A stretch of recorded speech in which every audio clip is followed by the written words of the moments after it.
Hey YouTube, what's up? It's Thanksman here. I'm going to do a small clip on some inexpensive knives. For this video, we're going to refer to them as cheap knives, meaning price-wise. I am not putting anybody down if they, these that I show may be one of their favorite knives, but I'm just going to show you some safety things to do with inexpensive knives that, if you're going to pick one up and you like it, which is fine, most knives serve a purpose somewhere, but it's things to think about as you're purchasing these cheap knives. Okay, the first one we're going to start with is made in China, and it's called a Barracuda Rostfrei. Okay,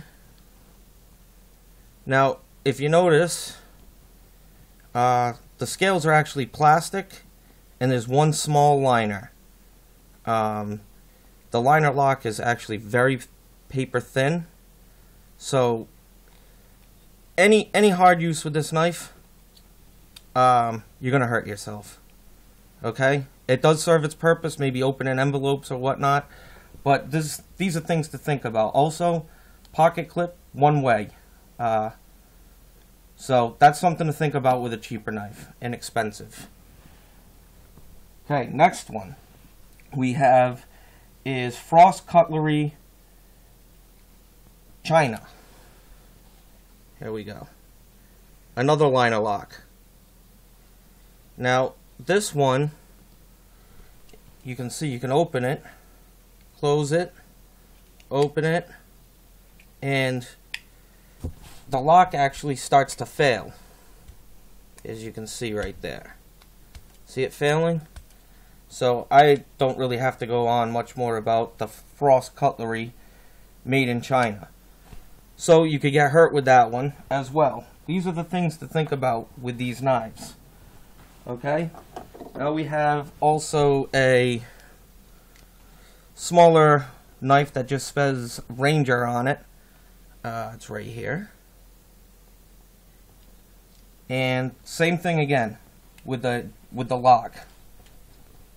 It did lock up that time, but it's barely in there.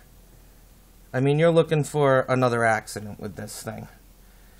Like I said, they do serve their purpose someplace. I'm not knocking them. It's just something to think about.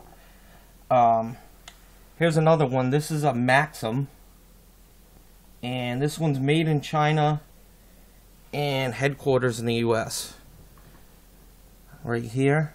And this one I didn't really find too much bad about. I think this one might be a little bit more expensive than the other ones. But again, it does have a paper thin lockup right there, which you gotta be very careful with these inexpensive knives.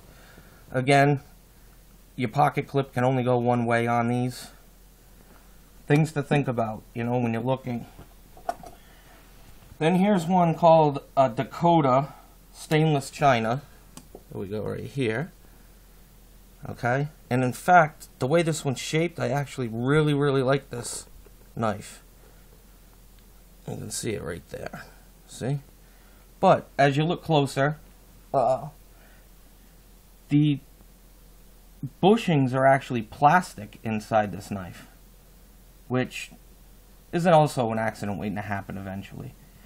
So what I'm trying to say is, if you get used to using these as a blade opening envelopes and small packages and whatnot, just remember that that might be all it's made for. So that you don't go starting to whittle a piece of wood or make a tent stake or something and chop a digit off. So these are just the things that I'd like to bring to people's attentions on the inexpensive knives. By the way, I honestly really like this knife. The handle is wood, and you can see the choils in it. Nice. Right up there. But, again, it is an expensive knife, and it serves its purpose.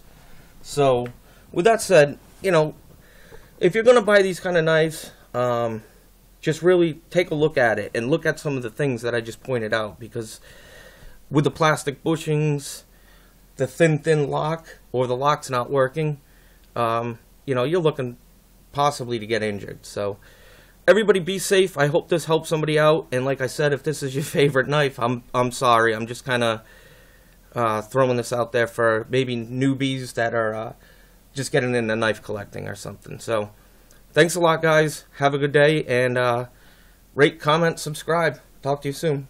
Later.